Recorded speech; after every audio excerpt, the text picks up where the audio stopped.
Hello and welcome to another adventure with Exploring with Jason. Today we're in Peninsula, Ohio, learning about the supposedly haunted and the paranormal, along with the history of Everett Covered Bridge. So come along with me on this walk as we learn about the history, the supposed paranormal of Everett Covered Bridge. The Everett Covered Bridge, which is located in the Cuyahoga Valley National Park in Peninsula, Ohio, sitting between the River Road and Wheatley Road. It is the only remaining bridge. It is the only remaining covered bridge in Summit County, Ohio. When the bridge was built in the 1800s,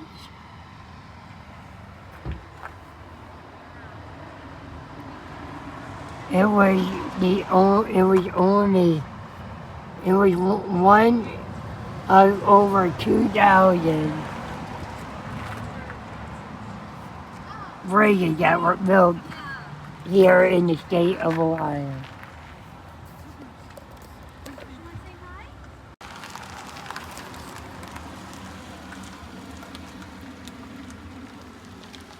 During this time, Ohio led the nation in constructing these bridges. These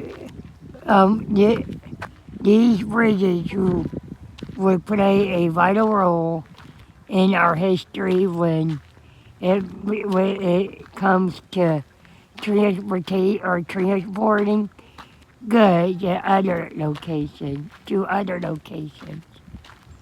These bridges would provide farmers to ship goods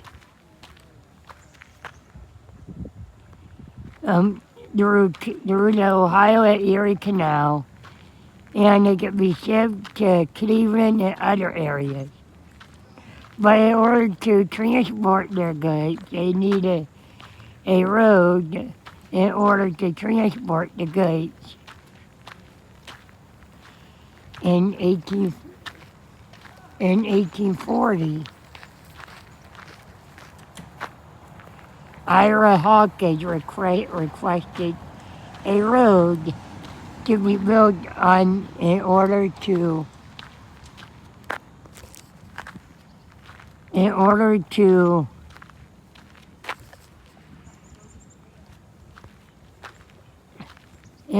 for the residents and farmers to get to the newly constructed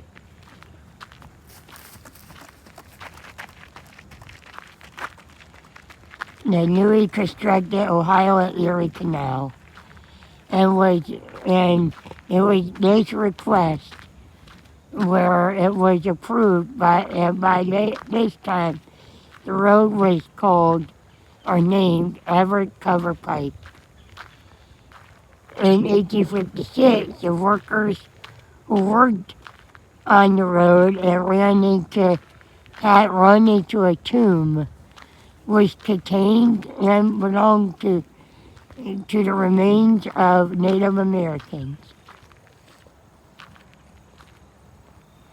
Unfortunately, by the mid-19th century, people did not appreciate the cultural significance of this discovery, so they would loot the tomb and built the road over the burial mound. However, it is unclear if the disturbance of the burial mound has any significance to the paranormal.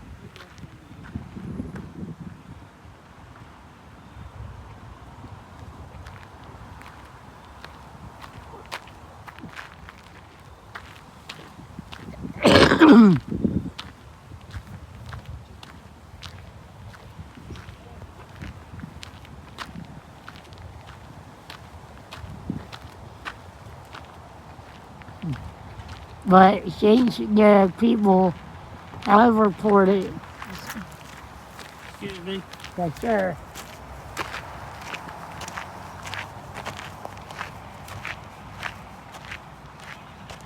However, it is like I said. However, it is unclear if the disturbance of the burial mound has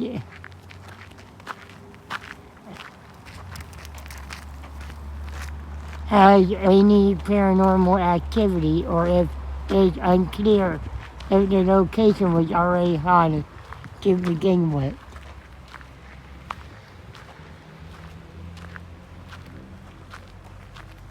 But what? But since the people have reported seeing a ghostly hitchhiker roaming between the burial mound and the bridge, when the road construction was completed, the Everett Pike crossed the Furnace Creek without a bridge.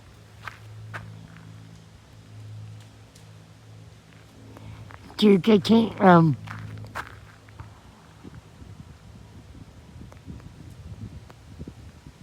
the Everett Pike crossed the Furnace Creek without a bridge, and to continue down the pike, and where travelers had to cross the creek. For many years, residents had asked for a bridge to be built in order to cross the creek. And at that time,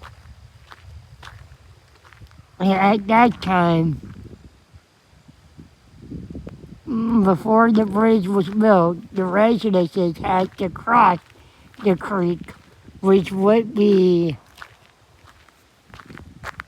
very dangerous crossing the bridge. And for many years, the request was denied.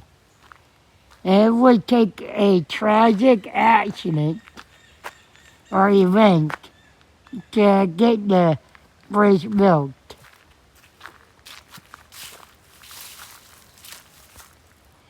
During the storm of 1877, a farmer by the name of John Gilson and his wife Hannah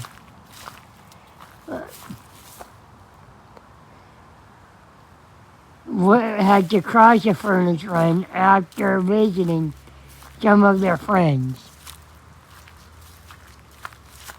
However, when going to the bridge, to get to the road, when they tried crossing the creek, the visibility was difficult.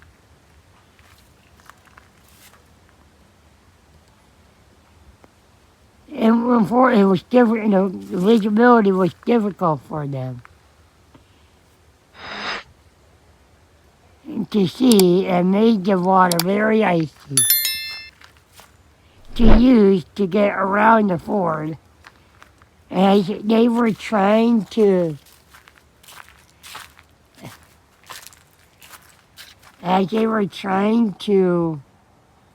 get across or get around the ford, Hannah or as they were trying to get around the ford, Hannah was thrown off into the stream, and John lost his footing and was dragged by his horse into the water. And both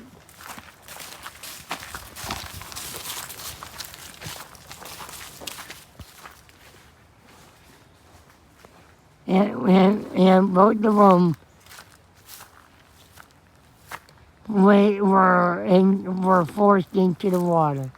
Thankfully, Hannah was rescued and survived. Unfortunately, John was not so lucky because his body would not be discovered until 4 days later. It was believed that John's death was the reason for the bridge to be constructed and built. Even though this story is connected to the bridge and why the bridge was built, in reality, the truth of the matter is that it is unknown when the bridge was actually built. It is very possible that the bridge predated the disaster.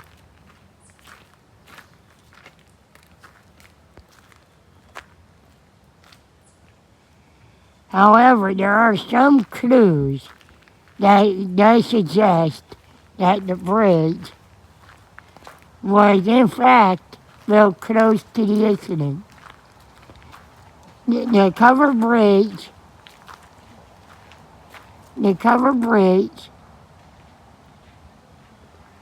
are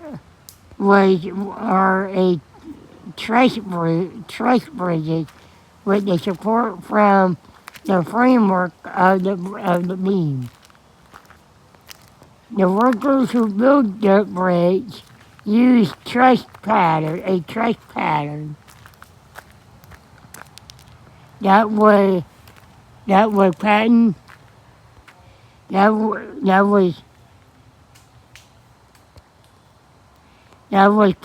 by Robert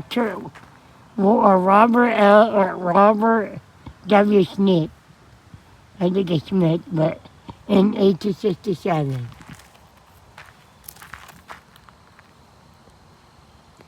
And the popularity of the bridge waned in the 1880s, with the appearance of more durable iron bridges, just like the one seen on the Station Bridge trailhead.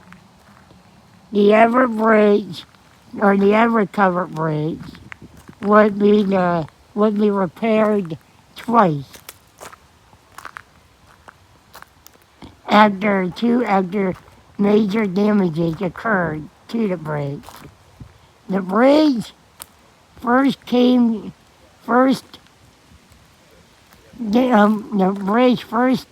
damage occurred, or the damage to the bridge first occurred, or the first damage that occurred to the bridge happened during 1913 due to the Great Flood, which occurred on March 23rd and March 27th of 1913, which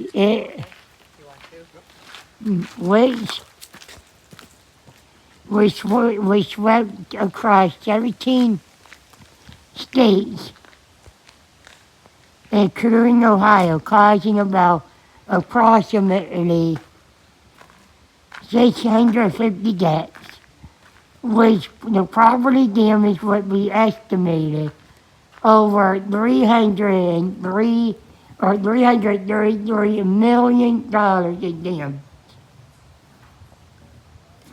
The bridge would be damaged once again and repaired in 1975 when a truck hit it in 1975. Russian waters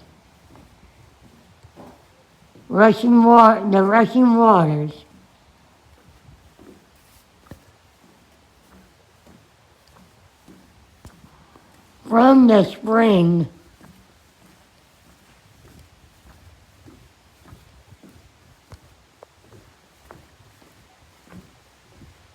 Hold on, guys. I'm trying to get across the bridge without.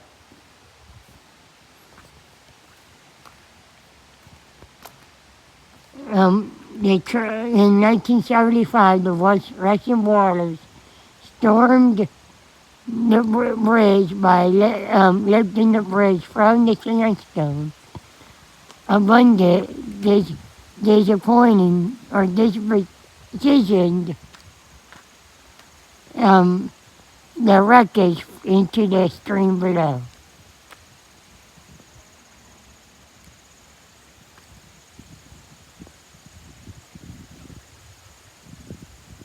The community rallied by the Park Friends group at that time called the Cuyahoga Valley or Cuyahoga Valley Association, but now it's called the Conservancy for Cuyahoga Valley National Park, which began raising funds to rebuild the bridge. School children across or along with the local citizens and along with private organizations, along with governmental agencies joined together to secure the money for a historically accurate and the bridge and historically accurate reconstruction of the bridge. In 1986, it was completed by the National Park Service. Some witnesses, or the reports of witnesses seeing the faceless man with the gray overalls and an old straw hat standing near the bridge.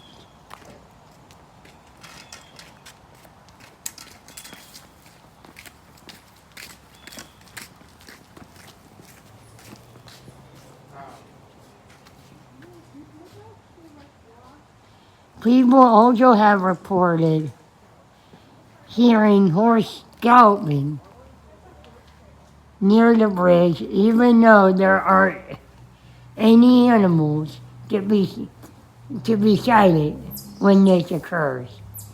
Another report states that witnesses have seen a lantern being spotted near the bridge at night. But when you approach it, the lantern would disappear. When paranormal investigators investigate the bridge, they detect a paranormal activity near the bridge. One of their recordings captured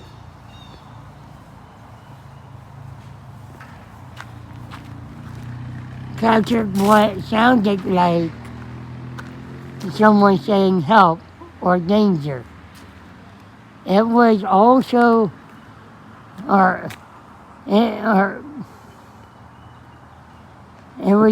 discovered that on the right side of the bridge, there was an old cemetery, which was privately owned cemetery by the Chamberlain family.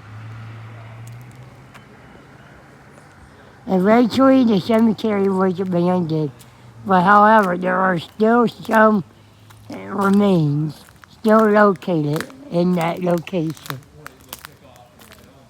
So maybe it's one of the Chamberlain family. Yeah, I got a lot of playing time. Every time that you would score, my dad would be like, that's 5 points, that's 6 points. He was counting your points. So is he gonna do like this for us? So maybe, could it be the Chamberlain family still roaming the area where they once were originally buried at? Or could it be John Gilson? Or could it be John Gilson talking about or being haunted, or are they seeing John Gilson as a spirit? Do you think there's a residual energy in this area?